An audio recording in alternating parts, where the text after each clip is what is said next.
Look, imagine right now that your state was a self-governing independent nation. You had control over your own border and immigration policy, your own monetary and taxation policy, your own trade policy, your own defense and military policy and spending, everything. You had your own embassies and passports, everything that 200 other self-governing independent nations around the world have. And instead of being asked the question about whether or not you should leave, the debate was about whether or not you should give up all of that control and join the federal government, join the union. Knowing everything you know about the federal government right now, would you vote to join? And if that answer is, a no, if you wouldn't vote to join, then why would you support staying a second longer than you have to? Yeah. That's brilliant, Daniel, because if anyone, rational person, is able to step out and look at things through that lens, and you were already a self-sufficient state, or a nation in this case, and you looked at joining the US, the federal government, with how broken it, absolutely broken system, and the debt alone would make you say, never in a million years. America is divided because our powerful federal government pits red states against blue. We need to return power to the states and to the people by decentralizing. If that fails, we must be prepared for a peaceful national divorce or face a destructive civil war. Welcome to War, Divorce, or Federalism. America at a crossroads. Today we are joined by Daniel Miller, a sixth-generation Texan, best-selling author of Texit, Why and How Texas Will Leave the Union, and the founding president of the Texas National Movement, or TNM, which he launched in 2005 and still heads today. Under his leadership, TNM has pushed successive versions of the Texas Independence Referendum Act and is now mobilizing county-level chapters to force a statewide vote on secession in the 25-26 legislative cycle. Daniel, welcome. Thank you very much for coming on WDF. Hey, thank you for the invitation. You bet. I'm pretty excited to have you on. Whenever anyone talks about a national divorce or secession, and I know you may take issue with that particular word, but immediately Texas comes to mind. Everyone says Texas is going to be the first one. Texas is the most organized. And I guess you are the man pulling the levers. For our viewers, can you just give us the foundational idea of TNM? Yeah, our mission is pretty straightforward. It's to secure and protect the political, cultural, and economic independence of the nation of Texas. And that came about, right before the formation of the TNM in 2000. What happened prior to the formation of the TNM was a multi-year, in-depth study on the issue of self-determination and independence. There had been, up until that point, there had been a real emphasis, I think, particularly in any type of independence movement in the United States, to really kind of focus back on 1776 here in Texas, 1836, which was the year that we gained our independence. And, there is some definite inspiration there, but it's not anything resembling a roadmap or blueprint moving forward in what at that point was the 21st century. And so while we did look at that, we looked at independence and self-determination movements around the world. And from that, we understood that every movement, if you wanted to succeed in your goal, you had to have a very clear and stated mission for people to rally around. And that mission needed to include what the ultimate vision was for the place that you're trying to secure independence for. And for us, it was that explicit recognition of securing and protecting what we consider the three legs of self-determination and independence. And that's the political, cultural, and economic independence. Yeah, excellent. There are other states that are really starting to take a closer look at this as well. And I believe I had heard at an interview with you at some point that you had been working with or perhaps assisting at least 4 states. I think it was Louisiana, Alaska, California. Was it New Hampshire? I forget. But are you working with some other states? Yeah, absolutely. What we have found, and really third-party polling has shown this as well, is that there are about 24 states where sentiment on independence is high enough that they have a reasonable shot at getting over 50% plus one if there's a referendum. And so you have some states that are far more organized, more active than others. And you just, you just listed off several of them. California, Alaska, which, the Alaskan Independence Party predates us by, 2 decades practically. But, you have Florida, which is sort of in the process of organizing. You have free Louisiana. Obviously, I think I may have mentioned New Hampshire. I don't know. I keep running down through the list, but the numbers are there in at least 24 states, and so we try to pay it forward. Right. And I say that not as the kind of cliche term that you hear it all the time, but, we learned so much in those early years, pre-foundation of the TNM and in those early years that we just essentially kept it going. We keep up these relationships, this communication with the independence movements around the world, and we learn. But in turn, just as we have learned, we also work with new self-determination movements, new independence movements to teach what we have learned.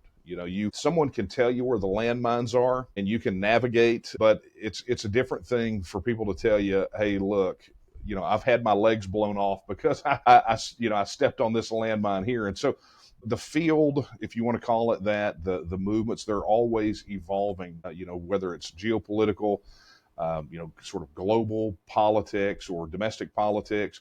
Not everything applies, but if we can help and pay it forward to help as we were helped, then we absolutely do that.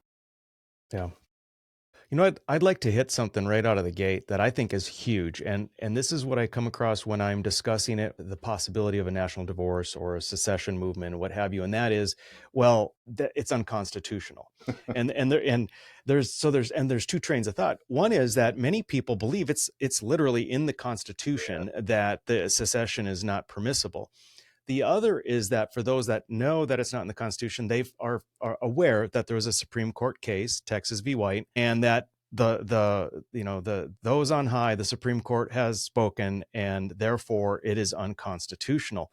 Yeah. And I'd love to get your. I've got my own thoughts. I did an annotation of the opinion and the dissenting opinion. I loved the dissenting opinion. Oh. It was brilliant. Greer was brutal. Yes. Yes, he and sarcastic. Absolutely brutal. Oh yeah. Yes. Because it was ridiculous. Literally, it was so politically driven. When you had, and think about this, this is a post-Civil War Supreme Court decision.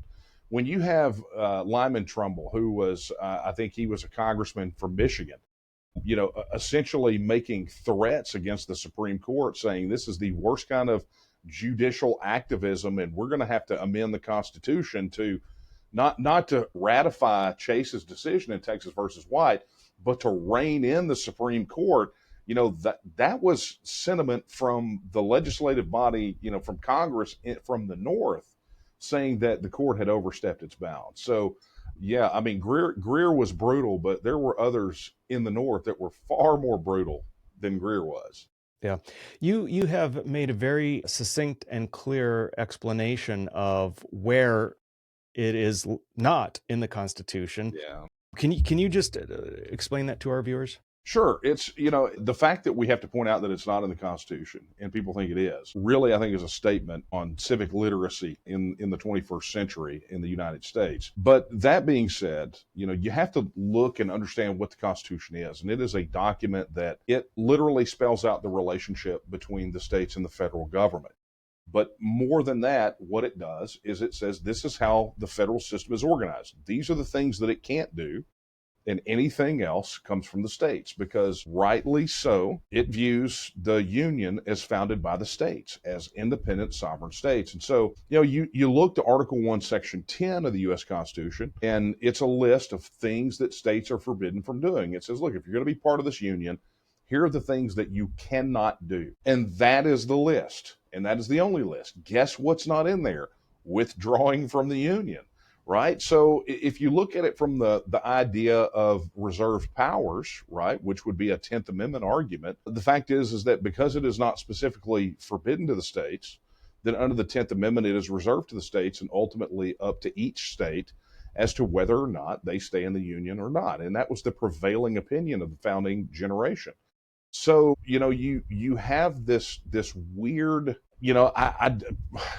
I guess the only way you could say it is, I mean, we definitely live in a post-constitutional United States of America, because you have this strange cadre of people who believe that unless the Constitution explicitly grants the states the right to do something, then it's forbidden from doing so. And they don't understand that for decades, the federal government had to contort the Interstate Commerce Clause to effectively, wind its way into every facet of our lives, simply because of the way the Constitution is worded. So, that's what it boils down to. So for us here in Texas, it's quite a simple equation. Article 1, Section 10 doesn't forbid it to the state. Therefore, under the 10th Amendment, it is a reserved power to the state. And under Article 1, Section 2 of the Texas Constitution, which is a post-Civil War Constitution, it says that the people have at all times the inalienable right to alter, reform, or abolish their government in such manner as they may think expedient. Further, if you want to look at the last part of Article 1, Section 1 of the Texas Constitution, it says that the perpetuity of the Union depends on the right of local self-government unimpaired to all the states. There's your kill switch, right? It doesn't get really any plainer than that. Yes, absolutely. So, I mean, you've laid out beautifully, clearly how it's not in the Constitution. Moreover, it's actually, as we read into the Constitution, understand the 10th Amendment, it's actually clearly relegated to the states. The only thing that would be in the opposing team's quiver is that single Supreme Court opinion. And that's fraught with problems. Imagine 4 years after the Civil War, they're supposed to somehow say, yeah, I guess you can secede. It was never going to happen. Not only that, but the argumentation that Salmon Chase uses is ridiculous. And he should have recused himself. He was treasurer in an administration prior.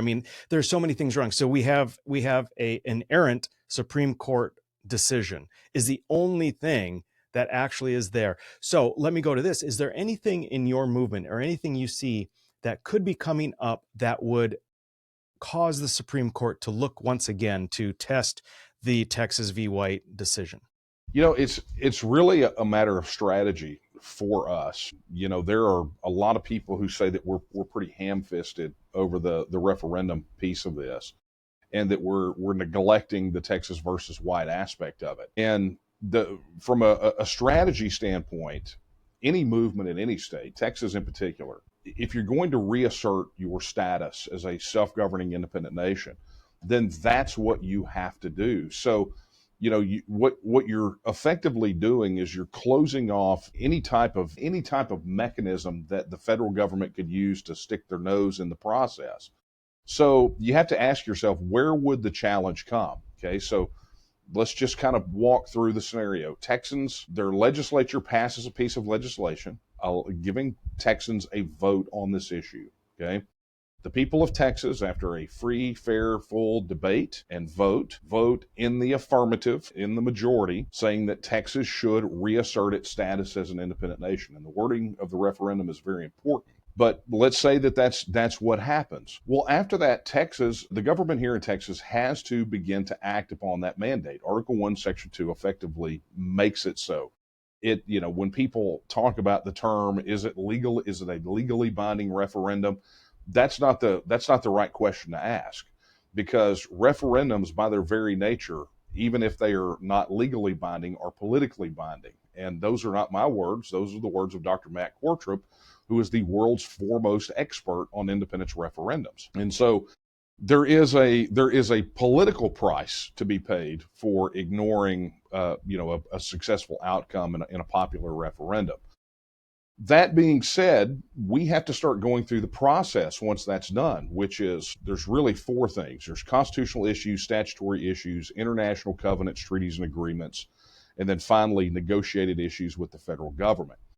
Constitutional issues are the issues where Texas has to amend its constitution for the purpose of aligning us operationally and structurally like a self-governing independent nation. So having state offices or state agencies assume the functions that had previously been delegated to the federal government. And, foreign affairs is one of those, right? That has to be By virtue of membership in the Union, you have a common foreign policy. States are not allowed to engage in that sort of thing, although we actually kind of do, but under the guise of trade understandings or trade memorandums. So, you have that part of it. So that's where the federal government would have really their first opportunity to come in and try to challenge this via lawsuit. But the question becomes, would the federal government even be able to be a party to the suit? Would they even be able to sue? They could sue perhaps for injunctive relief, but ultimately they can't do that until after the constitutional amendment process is done. And once that constitutional amendment process is done, you have what is yet again another expression of popular will or popular sovereignty. And so you begin to sort of heap these things one against the other, and the federal government gets put in a pretty untenable position to challenge these successive votes on how Texas functions and operates and enacts the will from the independence referendum. So it really is strategic for us in that we're trying to close off any type of avenue that they can come in to try to tie this thing up in the courts.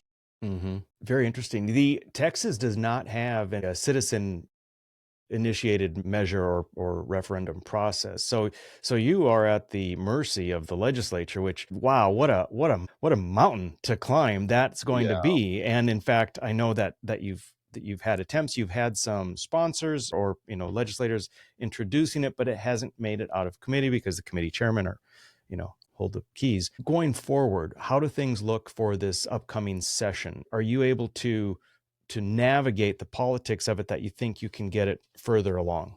Yeah, we're done. This session is done with the exception of special sessions. A lot of people don't understand. I mean, there are a lot of states out there that have a much clearer path to get the referendum. Now, once we get the referendum, the path is, to quote George C. Scott in Patton, it's kind of crap through a goose, right? I mean, it just kind of goes because the support is there. The pressure's been building forever.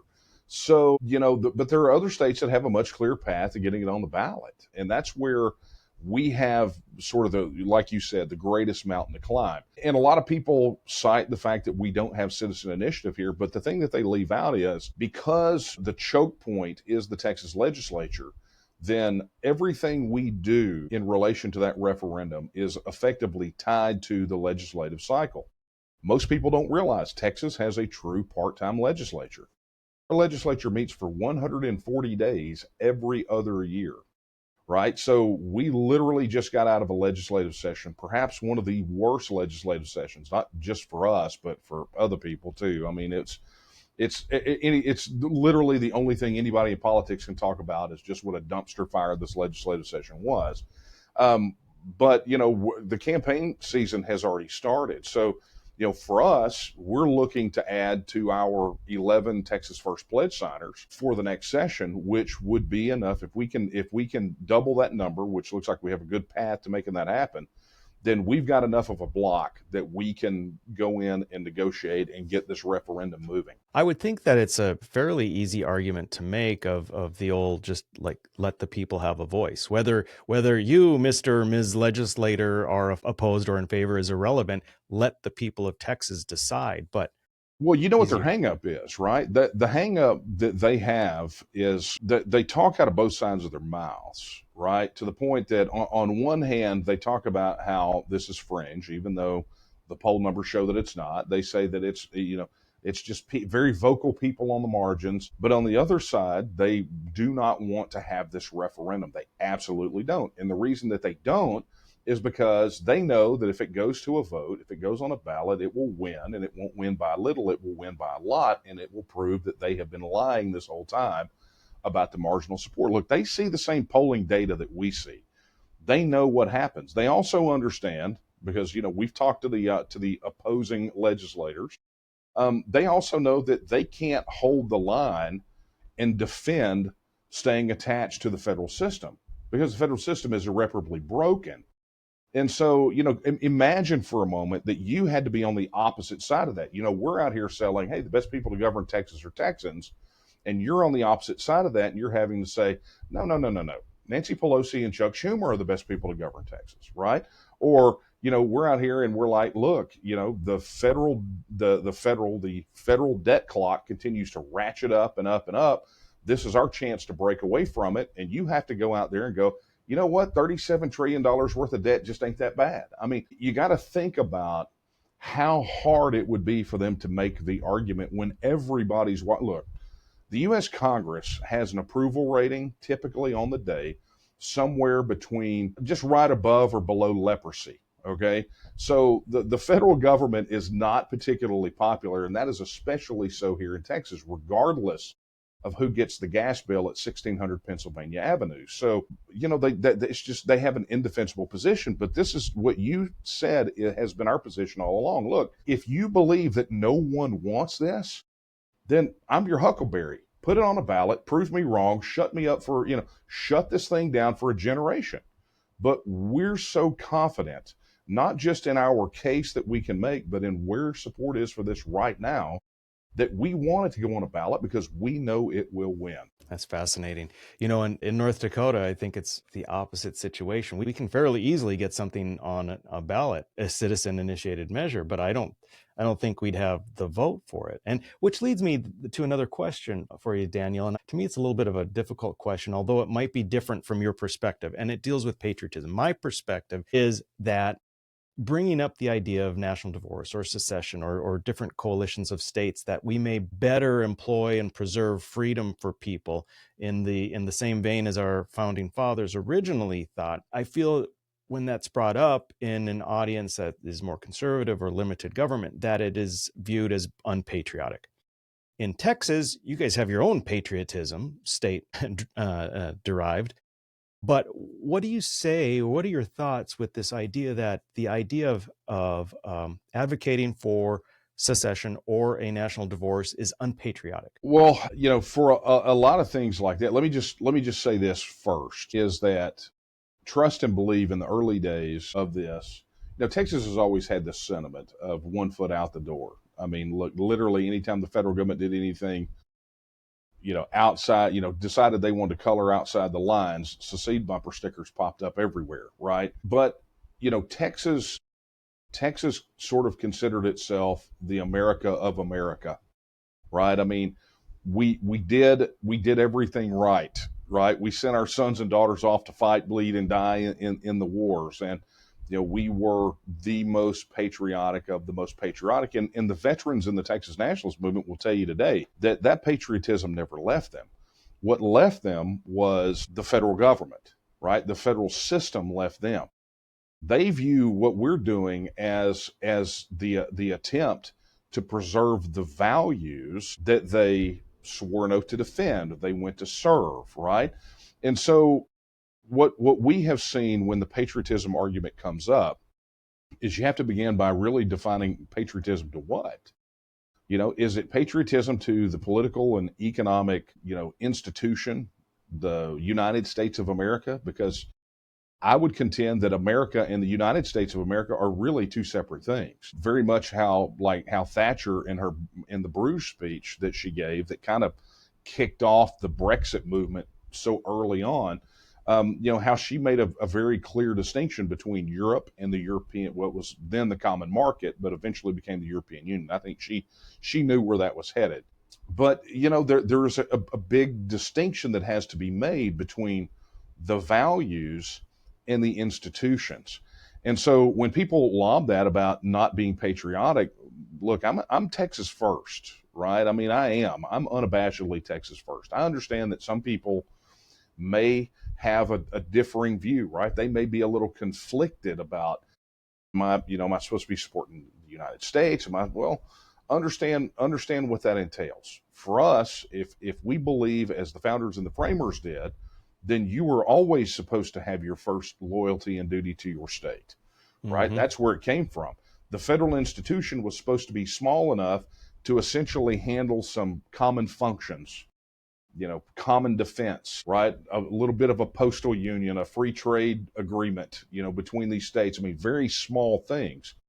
It is the federal government that you see, that institution in Washington, D.C. right now, reflective of the values that you believe are American values or the values of your state. And if not, what I typically do is I just simply asked the question. And this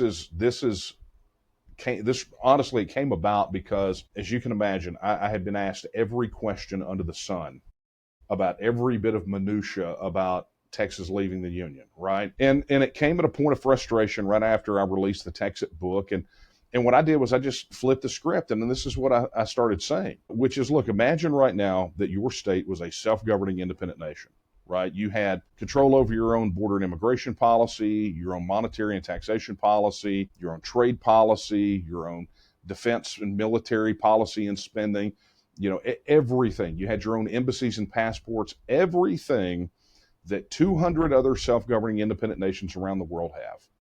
And instead of being asked the question about whether or not you should leave, the debate was about whether or not you should give up all of that control and join the federal government, join the union.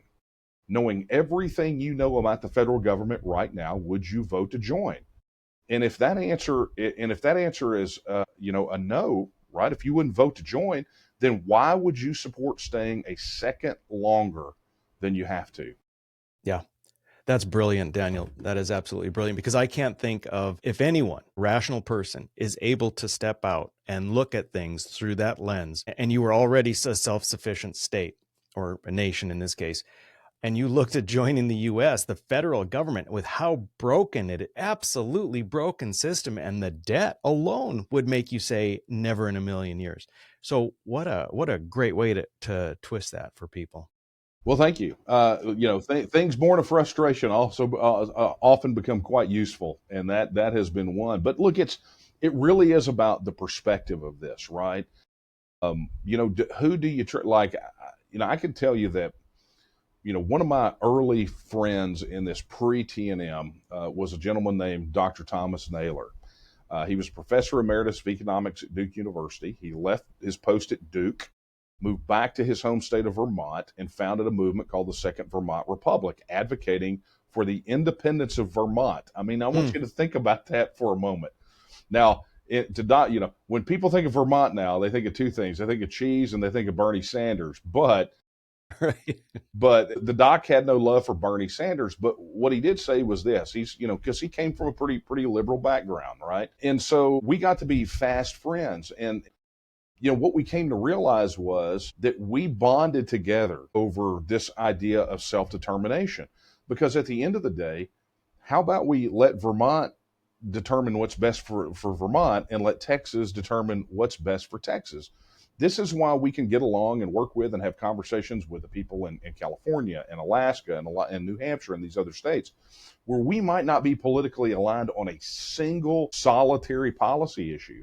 But what we can agree is, let these guys govern themselves. And because we know that if we stay in this union, the polarization is going to continue. The pendulum is going to swing back and forth.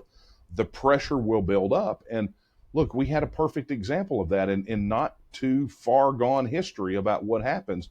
And that's called balkanization. And no one wants that. Or you slide into the decline of the federal system, and then there is the dissolution, like the Soviet Union, and everyone winds up broken, destitute, and you're feeding your military dog food. Nobody wants that either. So let's be the adults in the room. Let's have an adult conversation and say, we don't need the federal government anymore to come in here and push one-size-fits-none policies on everyone. Let the states govern themselves as self-governing independent nations, and have relationships with one another to the extent that they are comfortable doing so. Yes, absolutely. 100%. And you really hit on the crux of this podcast. And it's the idea, acknowledging that in large part, the reason we are so polarized is because, as you said, a none size fits all, or one size fits all. And when we're worried about who's gaining control of a large nation with all these, the federal fingers in the state's business, then we are concerned, and we are going to fight with California if they're trying to control things, and they're going to fight with Texas and Wyoming and so forth. And if we were able to be independent states, or have a national divorce, or at the very least, if we had a true federal system of sovereign states, we wouldn't care. And that's, I think, the point you've just made very well. You can get along with California, even though they are 180 degrees from you. you can get along because, hey, listen, Jefferson said it, right? If it neither picks my pocket nor breaks my leg, what care do I have? And I think that's the beauty in that. I'd like to go to some specifics of what it looks like for Texas breaking away. But I think what I want to do is go back to the referendum and tie these two things together. You said it would pass overwhelmingly. What about Social Security? I'm thinking that you might have a hard time convincing anybody who's over 60 to vote for secession, a vote for leaving the Union, if they think that all that money they've paid in for their Social Security, for their retirement, is now gone, vanished. Well, I mean, here's the good news. I mean, or the bad news, however you want to say it. The answer to that really is not in our hands. The answer to that is the Social Security Administration said the Social Security Trust Fund is going to be bankrupt by 2034. So, I would suggest that seniors and those, that are looking at Social Security as the entirety of their retirement have a much bigger problem on the horizon than Texas becoming an independent nation. That being said, when I get the Social Security question, which is indeed the most asked question that I get, literally everywhere I get asked this question, all I have to do is look to what the actual law is in the federal system, which is your federal pension benefits, not exclusive to just the Social Security program, are payable regardless of where you live, with the exception of you cannot move to a country that is under banking sanctions for being state sponsors of terror. So you don't get to go to you can't move to North Korea, you can't move to Syria, you can't move to Cuba, you can't move to Belarus, and I think Russia may be under sanctions now because of the thing with Ukraine. But there's just a very small, and it's because that they're under these banking sanctions. So it's residence independent, right? And think about how many expats we know that move to Mexico or Central America or another country where that dollar will go further because, I mean, after paying into that system for years and years and years, basically what they're doing to our seniors is giving them crumbs from the master's table and saying, be glad you're getting that. This Ponzi scheme of Social Security. But that being said, if seniors are concerned about that, then really independence is about the only thing that they have got, the only hope that they will be able to preserve any of that value whatsoever. Last time I looked at the figures, Social Security or federal pension benefit payments into Texas were a little north of $74 billion annually. And what we know is that on any given year, Texans overpay anywhere from $103 to $160 billion into the federal system. So if we become independent and we're no longer overpaying $103 to $160 billion, we still have the ability, if push came to shove, to cover, much like a Vegas casino, cover every chip that's on the table for our senior citizens. Yeah. Interesting. Do you would you foresee that the citizens of Texas would have dual citizenship in large part with the U.S.? Well, it's incredibly, and this is kind of a funny thing that a lot of people don't understand. It is exceedingly hard for a person to have their citizenship revoked by the United States, right? You can go become a citizen of another nation state and never say anything, and you effectively operate as a dual citizen. Now, federal law, federal rule says, right? And so what we have seen typically, and the most recent example of this would be Brexit, is that whole discussion comes about in the negotiated issues phase of this, where you have to determine how citizens that are kind of stuck in limbo. So for example, during Brexit, you have UK citizens that lived abroad. Well, what are their rights? How are they going to be treated? Vice versa with people that held EU passport in the UK. Very similar situation here.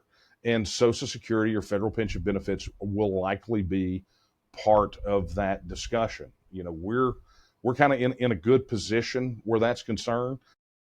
Ultimately, because probably by 2034, it's not going to be much of an argument anyway, because seniors are going to have to take, anywhere from 40 to 70% cuts in the value in what they pay and what get paid in their benefits. So that the federal government's going to quickly bring that to a head for us and kind of shut that argument down. Yeah. Well, I've got, I think I'm going to round out maybe your top 3 most common questions. And we already hit Social Security. So I'm going to lob the next 2 at you, and you can tell me if they are in your top 3. What about the debt? And what about, say, military assets / nukes? Yeah, that's a fun one, because we have Pantex up in the Panhandle for the nukes. But let's take the military one first, and then we'll take the debt, because I think that'll be a little bit more to unpack.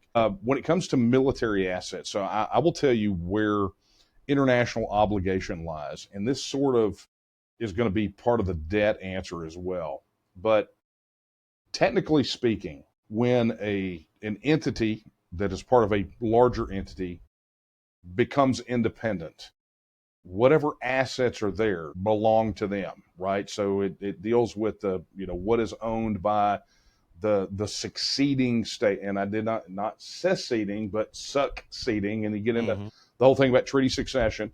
But ideally, what we're going to do, you have to look at what the disposition of those, say, like the military assets and particularly the land. Okay, so the military assets belong to the federal government. So let's just start with that. Things that are owned by the federal government continue to be owned by that entity. What you have where the military bases are concerned is property, right? And that property is either leased, it's considered a federal reservation, or has been purchased outright. Now, the federal government owns very little property here in Texas. You take Fort Hood, for example, that's a federal military reservation. You take others like office buildings, those are either leased. There's a lot of those that are leased. You have some that are owned, that are historic. And so what you have there is all of that still owned by the federal government, but we're under no obligation to treat it as such, but probably will, because that's the pragmatic approach. That being said, that serves as all of that, depending on the status of the property, those things either stay with the federal government or come right back to Texas. And that would be the case of federal military reservations, okay? But the issue with the debt, and this is why I want to take debt last. The issue with the military and the military equipment, the federal property, any of those things, becomes effectively a bargaining chip, because under international precedent, international law, Texas is under no obligation to repay a single cent of the federal debt, because the federal debt is held, just like that property is held by the entity, so is that debt. Okay, so there is no obligation to do so. Now, there have been discussions about how that could be handled. It will definitely be negotiated. Texas will likely pay some of it, but we also they're not able to slap an exit tax on us, so to speak. We're not under any obligation to pay any sort of onerous debt, okay? So that being said, it becomes this whole bargaining chip. And one of the best ways that I heard it was, it's like, okay, look, if you want to force us to take a percentage of the federal debt, let's have that calculation. Let's talk about, our GDP into the economy. Let's talk about the years of overpayment into the federal system. But whatever that number works out to be, that's great. But that also means that we want the percentage of the assets that were purchased with that debt. So if you want to say, okay, well, look, Texas, you're going to take 5% of the federal debt. That's cool. We would like 5% of your military equipment, please. So these things invariably are negotiated out. You're going to have people sitting across the table, hashing through these numbers, going through. We've gone through them. We know what the various scenarios are, and they're all, for those parts of it, extremely complex. But the good news is we've got about 40 years of, this flourishing of self-determination and self-governing independent nations that have shown the way, that have kind of guided a lot of where that can and probably will go. Gotcha. Well, it sounds like it's well thought out. That will be fascinating, and I hope that we have an opportunity to see how it all plays out. A couple of conflict scenarios, because some people have, when I've talked about secession or this or that, and their thought immediately goes to the federal government, well, sort of like the Civil War, coming in and saying absolutely not. So you're in a position where if the federal government wanted, they could cause a blockade, for example. Have you thought through how you would handle those types of situations, or do you feel that it's so unlikely as to not need to worry about it? Well, I think it's unlikely. Look, the federal government, as crazy it may seem, ultimately proved to be fairly pragmatic about certain things. And this is one of them, right? Because they have to measure, they've gamed this scenario out, honestly, with every state as much as we have, right? I mean, we heard from someone in the federal government that they were wargaming this thing at the Pentagon, right? That if a state left. And ultimately, what we know is this. Texas, as the 8th largest economy in the world, we have massive refineries along our Gulf Coast. You know, we produce more energy, more technology, more agriculture than so many other states. I mean, we're leaders in everything. You have one of the largest import-export hubs is not Los Angeles. It's literally Laredo, Texas, as goods and services move in through, into Mexico or into Central America and make their way up. So there is this sort of 800-pound gorilla in the room that is the Texas economy and how it drives as an economic engine the rest of the U.S. economy. So you understand, if you take the scenario like you said, well, they could blockade us. Well, that's great. Then, what's going to happen when the first winter rolls around and there's no heating oil?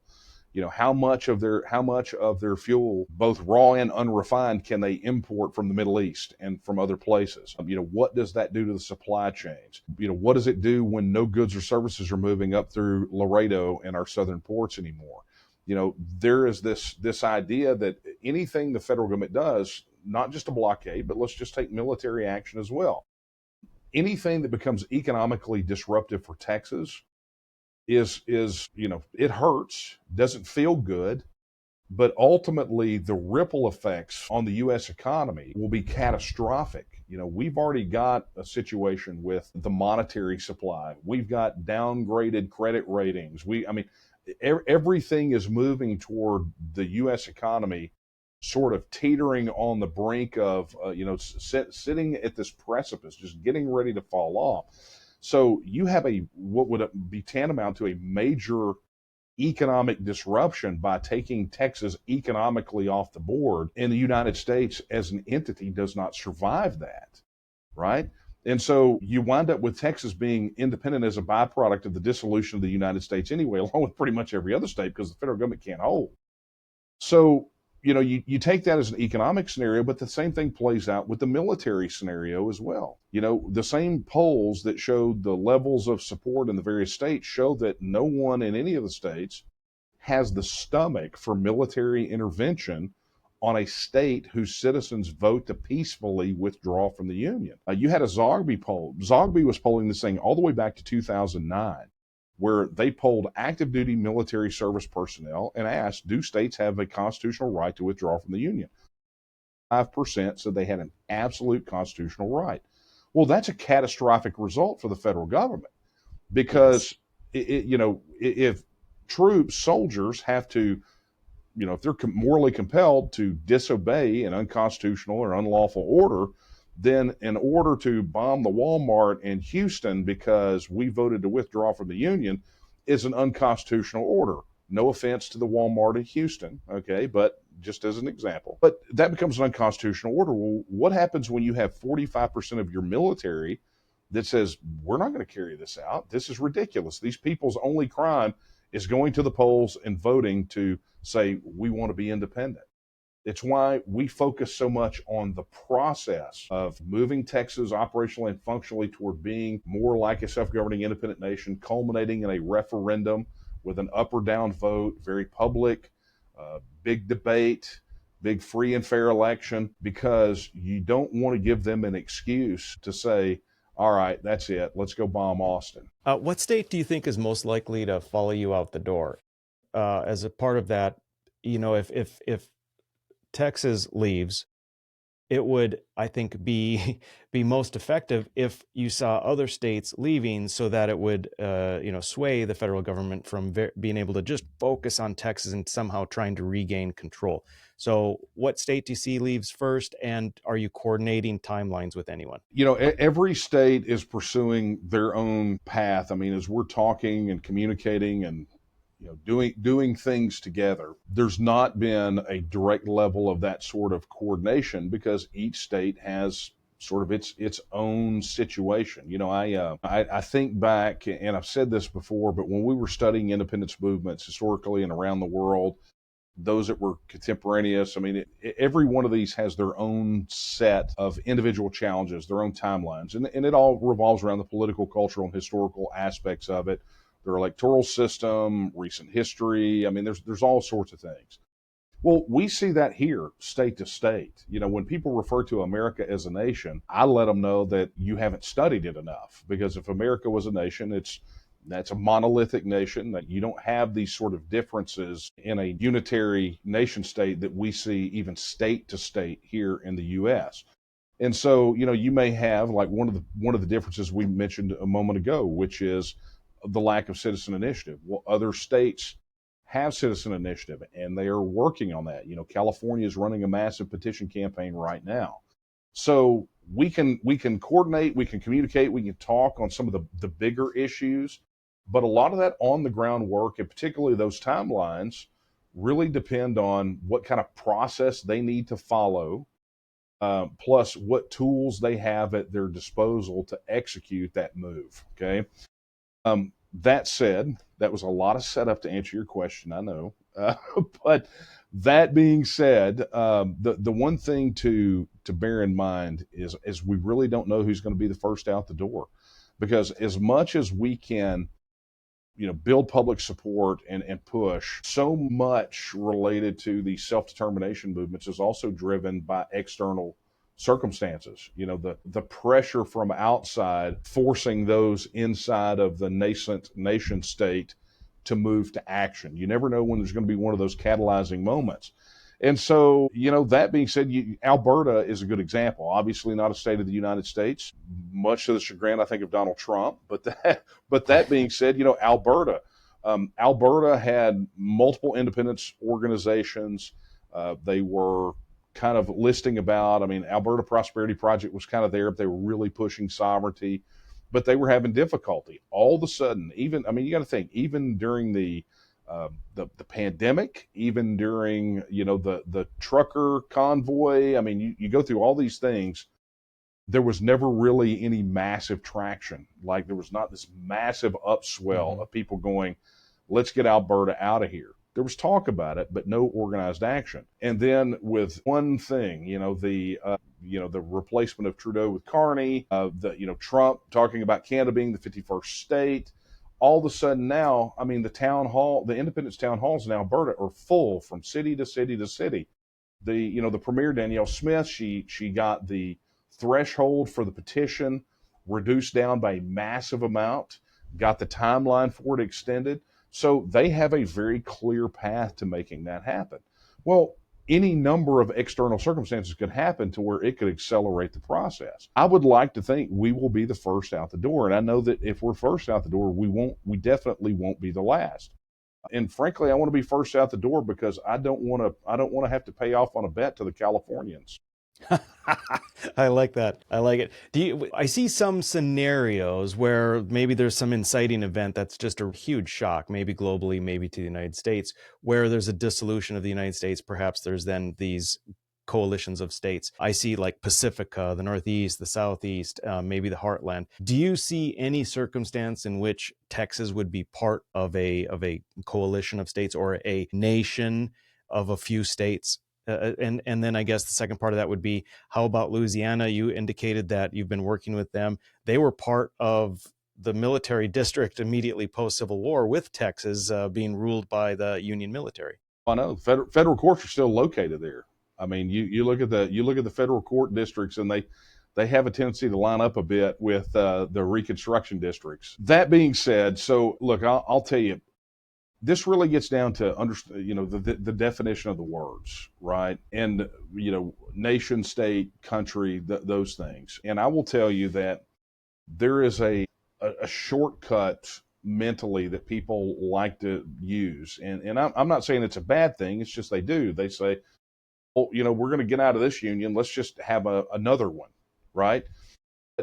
And in their minds, when you ask them to clarify, okay, well, describe what that union would look like. Well, it would be more like the one the Founding Fathers did. It says, oh, okay, self-governing independent states, that agree to trade with one another, travel between one another, defend one another, perhaps a currency union, maybe not, that sort of thing, right? Not this absolute, we're going to send everybody to a capital and they're going to rule everybody, right? They're like, no, I'll say, okay, well, let me just kind of catch up to the 21st century. That happens around the world all the time right now without forming absolute political and economic unions by things called treaties. You can literally, one of the things that shocked me in the research that I was doing for the Texit book was I wanted to just see how the federal government dealt with free trade with other self-governing independent nations, right? And what I found was that the federal government had at that time executed free trade agreements with 22 other self-governing independent nations that, in effect, because of the structure of the agreements, made the barriers the same or less for those countries than it is state to state. So from a trade perspective, Jordan is a state. South Korea is a state, right? If you were using that as your only measuring stick, because that's how the relationship is. And so I use that as an example, or the military. Look, the United States is part of a mutual defense pact. It's called NATO. We've all known about it for a long time. Mutual defense pacts exist around the world. You have mutual military assistance agreements. The OAS, for the Organization of the American States, there is an agreement in place for mutual assistance. So I think it's important for us, before we start going, hey, if my state bounces out, first thing I want, we're not picking dodgeball teams, right? That's not what we're doing. But what it does is I think everybody should take the opportunity for what it is, which is to have your self-governing independent nation be able to negotiate on terms that work for you with all the other states, right? So, Texas withdraws, and let's say, 10, 11, 12, 15, 24, let's say the whole 24 come out, right? The ones that we cited are pretty good. Let's say all 24 come out. Well, all of a sudden now we can go to those states one-on-one and go, hey, look, let's discuss what trade is going to look like between us. Are we going to tariff the crap out of each other? Are we going to free trade? Right? Well, what happens if we get attacked, right? Well, let's define what that military relationship will look like. If you go out and you start lobbing rockets into somebody's backyard halfway across the world, does that obligate us to participate? Probably not. So, whether it's trade, travel, all of these things, we would have the ability to negotiate those out individually. And if there's alignment on those, or you have trade blocks, or you have mutual defense pacts comprised of multiple states, you can do that. But you can do all the things that the framers tried to do with the United States Constitution without surrendering your sovereignty to a government that does not know you, does not care about you, and only wants to centralize power in its capital. And that may be one of the biggest benefits to independence. That sounds great. Daniel, if I could, I'd like to throw a few questions at you. Very short answers. I call them rapid fire questions. Are you up for it? I always love it. When somebody tells me, hey, we're doing lightning round and they have to be short answers, that means I've been long-winded. No. I acknowledge that. Not at all. I always do the rapid fire at the end. So 20 years from now, what does success look like? Full sovereignty, just a looser confederation, or a renegotiated U.S. Constitution? And I should clarify, when I say success, I don't mean for the TNM movement, but for the United States. What does success look like for the United States to 20 years from now? Success would be to maintain whatever states decide to continue to be a part of the United States. Because in 20 years' time, I firmly believe you're going to see fewer stars on the flag. Yeah, I think you're right. I think you're right on that. Okay, billboard slogan for Texit. The billboard slogan for Texit? Yes. It's Texit now. Texit now. Texit now. That's okay. Look, that's our battle cry. First foreign leader you'd invite to Austin for recognition talks? Probably Donald J. Trump. I love it. See, that's a great answer, and I should have thought of that, but was not on my list. Are there any surprises in the demographics that are joining your movement in recent months or years? I will tell you, for us, we've been a bit of an aberration for a long time, politically speaking, in that the demographics of the TNM and Texas supporters at large is more representative of Texas as a whole than either major political party. Oh, right. The federal program Texans will miss least. on day one? Program or agency? Either one. The one they'll miss the least will be the Internal Revenue Service. I mean, come on. I mean, that's everyone's. Probably the Federal Reserve, but hey, we may be shed of the Federal Reserve before independence anyway on the path that we're on. So, yeah. Texas has an array of really colorful, fun historical figures. Which of those would you revive to help you draft a new Texas Constitution? Mirabeau Lamar. I'll have to read about him.